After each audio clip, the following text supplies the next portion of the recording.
You have someone in jail called Jerry. You have someone in jail called Jerry.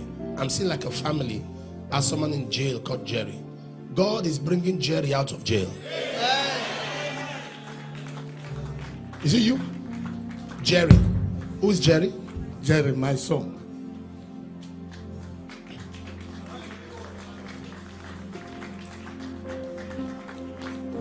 God is reversing.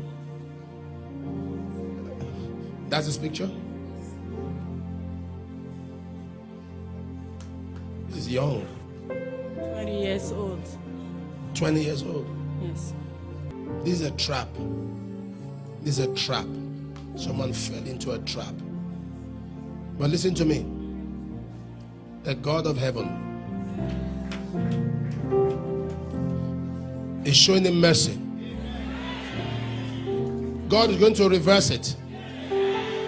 He's going to undo what the enemy has done. And this family would celebrate, would testify.